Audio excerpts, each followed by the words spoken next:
Hello, everyone, and welcome back to the 9 Frames podcast. This is episode 79, and it is Friday, February 23rd, 2024. I am Bill Whalen. And I'm Mike Whalen. Be sure to catch us, as always, on YouTube at 9 Frames Podcast. Our Spotify is 9 Frames, and our X is at 9 Frames Pod. Please follow us on there, subscribe, like, comment, and share if you enjoy the show. Yeah, we've made it to spring training. The first game was yesterday, and it was quite the showing from the Los Angeles Dodgers as they walloped the Padres. I think it was 14-1 or some shit. Yeah, before you blinked an eye, it was 8-0 Dodgers. They were cooking right away. It was good to see the boys back, like Mookie. Sad that Ohtani didn't get in there. Maybe he'll play today, because I know it's on TV again today at 3, so we'll see if he's in the lineup. But yeah, baseball is back. Great to sit down and change a channel and see a live baseball game. For sure, and we have some more news, some signings here and there to get into, and we'll just get into it right now. Still a couple big names to get off the board. And we will start with the news right away. We will start with a bunch of middle infielders that are signing, one of which I'm not surprised with. We heard last week that the Marlins were willing to give the full-time shortstop job to Tim Anderson, and that is the case here. They are in agreement on a 1-year, $5 million contract. Yeah, I mean, I think I said it on the last episode that there weren't many callers for Tim, so why hasn't he taken this to be the full-time shortstop of a team that was just in the playoffs? And he does that. I think it was because the Marlins originally were offering him around $2 million, and last year he made what? Much more. I think 14 was was the option. Double. Yeah, 14 was the option that the White Sox turned down. But when he had such an abysmal year, I mean, you got to take a pay cut. Yeah, so he does take a pay cut, but it's not as much as the Marlins originally were hoping for. So they agreed in the middle, and the Marlins have a new shortstop for 2024. Yeah, it's with the market being so thin right now at that position, I like this for the Marlins. It's not too much money, and it gives Tim Anderson the option to get back on track because the majority of his career, he's been a phenomenal contact hitter. Yeah, he's going to be a pain in the ass to face, I guarantee. I don't think he's going to be... I mean, I know he won't be nearly as bad as he was last year. A 582 OPS was horrible. He was the worst among all qualified hitters in the entire league, so he can't be worse, you know? Yeah, not to mention... He can't be worse than the worst. He was dealing with an elbow sprain as well, which hurt his defense, so much to the point that he ranked last in defensive runs saved as well for shortstops at -16. So he was genuinely just the worst player in baseball last year, and he still got himself $5 million. Yeah, so this is going to be one... And a starting job. It's going to be one of those contracts where if he just is that player from now on, it's going to look real bad for the Marlins, but I guess it's a 1 year. It's worth a chance at 1 year considering what he did previously, Won a because batting title. This is a guy who's hit 304 consecutive seasons before that. Yeah, he was one of the best contact hitters in baseball. It's very weird to see him drop off a cliff the way he did last year. Maybe it had something to do with the White Sox being so bad, and we know their clubhouse was abysmal as well with the reports that were coming out. There was no leaders at all. So couldn't have been an easy clubhouse to be a part of. He dropped down to 245 from his usual over 300 average, and his strikeout rate spiked by 8%. He didn't hit a home run for nearly 4 months, and he finished with just one that he had on July 29th. Yeah, really, really rough year all around, like I just said. I mean, statistically, he was the worst player in the league on both sides of the ball, so can't be much worse. No, he is a 282 hitter. He's got 338 RBI in his career. He's a 2-time All-Star. He's a Silver Slugger, and like you said, that batting title. He's coming into his age 31 season, which is right in that athletic prime, I mean, if he can get back into it. Yeah, besides his really poor stats last year, I think the thing he was most known for was getting into the fist fight with Jose Ramirez. Which was also not a great ending for him. No. So, hopefully he's probably hoping to move on to better things in Miami. We'll move it on over to who is now and was a former teammate of Jose over there in Cleveland. Infielder Ahmed Rosario, who is coming from the Dodgers now, is going to the Tampa Bay Rays on a 1-year, $1.5 million contract. Yeah, I guarantee you that he turns into an absolute stud for the Rays for a year and 1.5. He's been good in general in his career already. Yeah, but now he'll be like a borderline all-star. Watch, because this is just what the Rays do. They find guys that are. I mean, he's only 28 still. He had a lot of potential. He was the number 1 prospect in baseball at one point. So, Yeah, it's a good move for the Rays. The Rays are a team with a lot of depth right now, and this brings a strong bat against lefties particularly, so I'm guessing that's a lot of where he'll be playing. It's right up their alley. Mm-hmm. He plays shortstop, second base, and even some corner outfield spots, so he'll be getting at-bats all over the way Tampa Bay likes to do. They just got shortstop Jose Caballero in a trade from Seattle in January, and they got their second baseman Brandon Lowe, so there's that infield depth. Yeah, good move. Good move for the Rays. Very Rays-esque deal. Like I said, I would not be surprised if he was a borderline all-star now because of how they turn players around. Yeah, great speed, high average guy. Rosario is a guy that I like to root for, former Met as well. Of course. We'll move it on over to another infielder here. He plays a lot of positions. This is Gio Reyna, who is going to the Detroit Tigers on a 1-year, $1.5 million contract. Dude, the market is absolutely shot. Mm-hmm. These guys are, veterans at this point, and they can't make more than $2 million, the last two guys that we mentioned. Which is crazy because the big contracts are maybe that's why the market's so shot. The big contracts are so huge that you end up filling the rest of your roster out with $1 million guys. Yeah, a lot of these guys just have to take the 1 year try to prove it deals now because there's no teams are willing to give multi-year deals to lower level players. It's very odd. Yeah, you can kind of see what Detroit's going for here. This is a guy who plays third base quite well, but he plays a variety of positions. He started games at second base, shortstop, even first base in his career, and some of the outfield. I wouldn't have minded the Mets going and getting Gio Reyna for $1.5 million for 1 year. That's not a bad deal for the Tigers at all. Yeah, this is another one like Rosario where he hits lefties really well. He's a .290 career hitter against lefties in his career. It's wild. Yeah, anytime you see a guy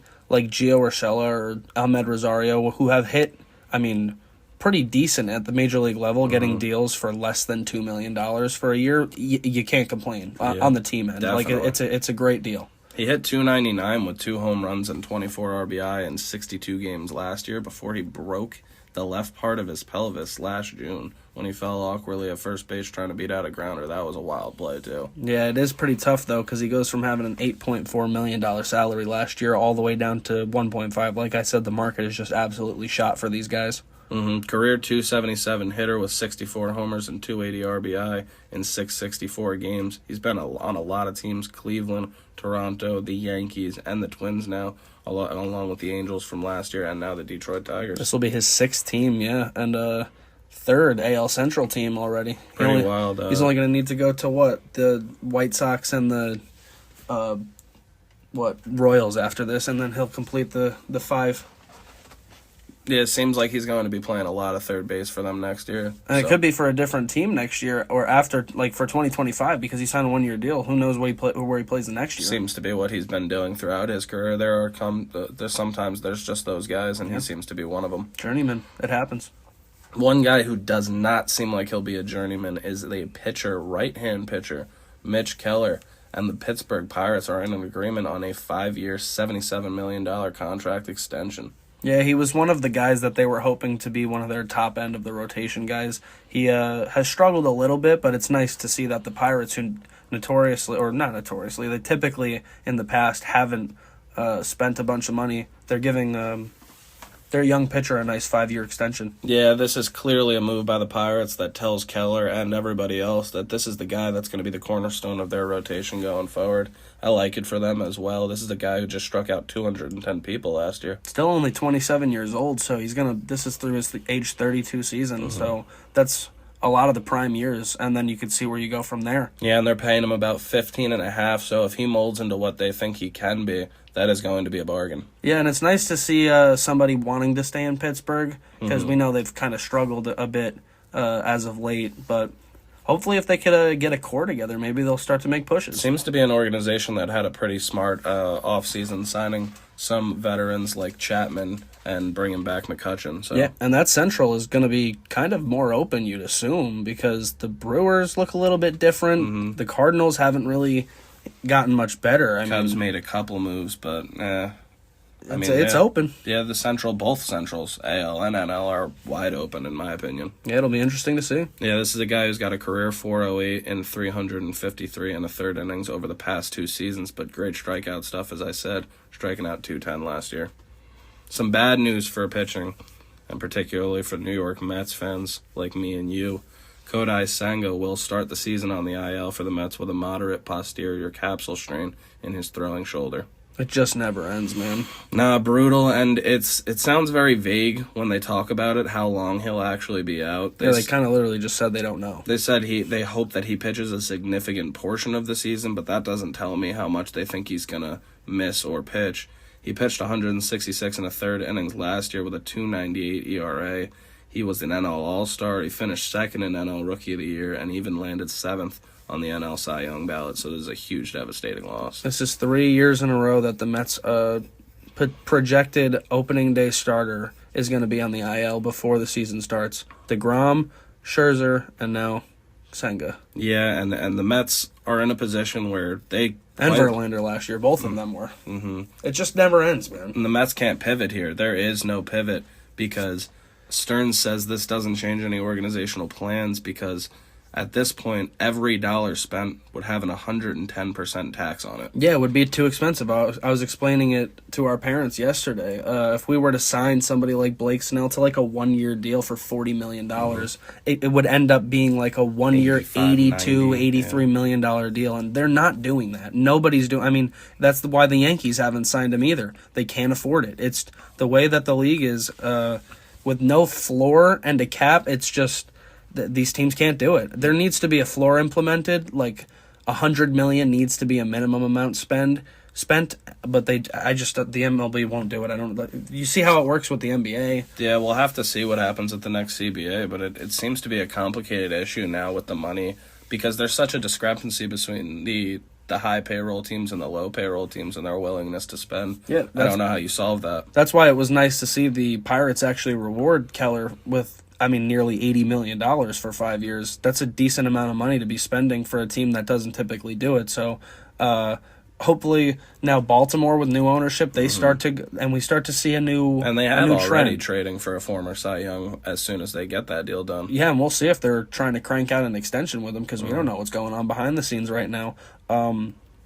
Hopefully that this starts to create a trend that smaller market teams are trying to get more involved. Definitely agree here. The Mets are going to have to depend on their depth, probably their Lucchese's and their Migos. Yeah, they got a couple options down there. I mean, it's really tough.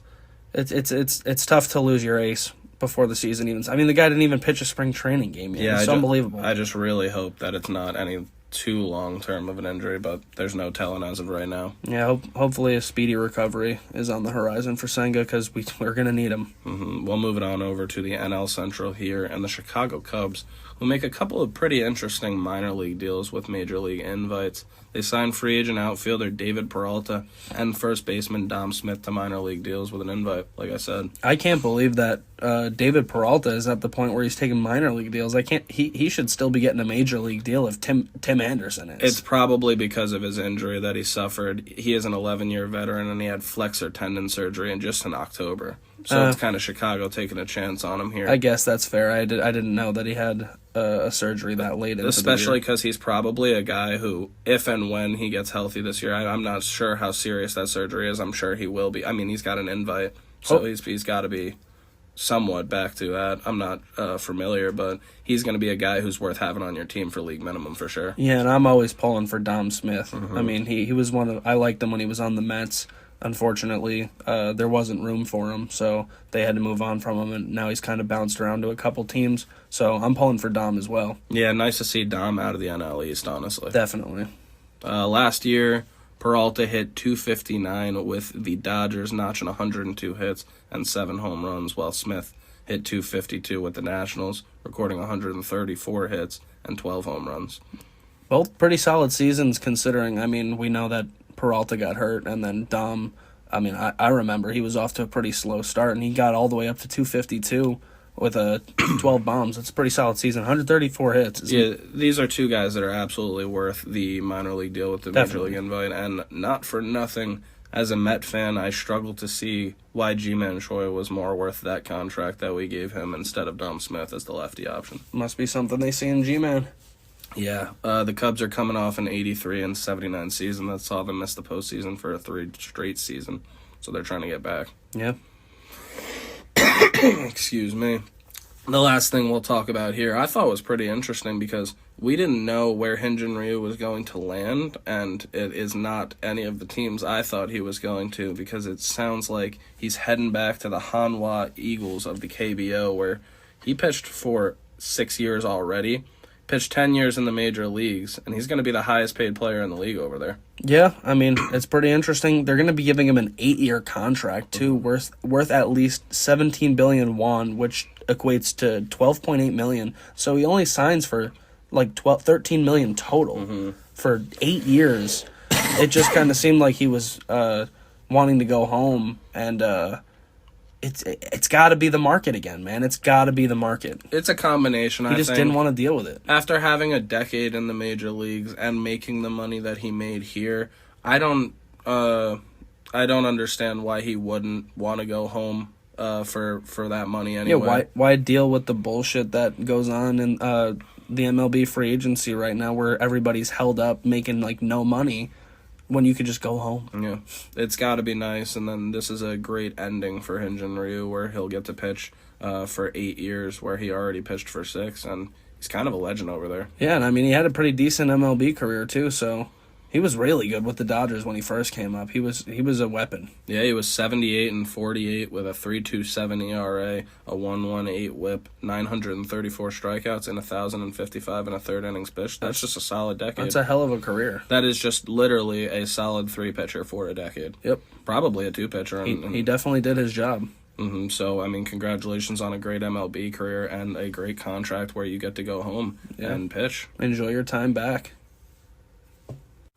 Thank you to everybody for watching and listening wherever you do. This was episode 79 of the 9 Frames podcast, and it is Friday, February 23rd, 2024. I have been Bill Whalen. And I've been Mike Whalen. Be sure to catch us, as always, on YouTube at 9 Frames Podcast. Our Spotify is 9 Frames, and our X is at 9 Frames Pod. Please follow us on there, subscribe, like, comment, and share if you enjoy the show. Yeah, we appreciate it as always, and we got one game in the books, and our Mets are on for the first time tomorrow. We got another game from the Dodgers and Padres today at 3 o'clock on ESPN if you want to tune in. Should be exciting. Yeah, baseball is back, man. Nothing more exciting than that. It is the most exciting time of the year for me personally, even if the Mets couldn't be shaping up that great with our ace going down early. I think we are 5 weeks away yesterday from opening day. Well, the Padres and Dodgers go to Korea for a 2-game a week earlier, I believe. So 4 weeks, maybe? Right. Yeah. Cannot wait for opening day. Going to be a fun season for sure. Wild to see that Blake Snell and Cody Bellinger are just still free agents out there. Yeah, pretty shocking stuff. Talk about that market. It's not going to be easy to get into the swing of it if they sign any later than now. They were hoping for smaller market teams to cough up some money, or the bigger market teams to have injuries. And, I mean, we've had an injury, and I think another team had an injury. So, we'll see. I mean, these guys need to sign soon if they want to play. They really do. It would be wild to see the NL Cy Young not pitching in the next season. Nah, he has to sign somewhere. So we want to see those guys get in their new threads or in their old threads. I actually wouldn't be surprised if Bellinger ended up back on the Cubs. I wouldn't either. But I do not see Snell going back to the Padres. So, I mean, someone's got to cough up that contract that he wants, or he's going to have to swallow his pride as the reigning NL Cy Young and take a pay cut. For sure. Should be interesting. Enjoy your weekend, folks, and we'll see you on Monday.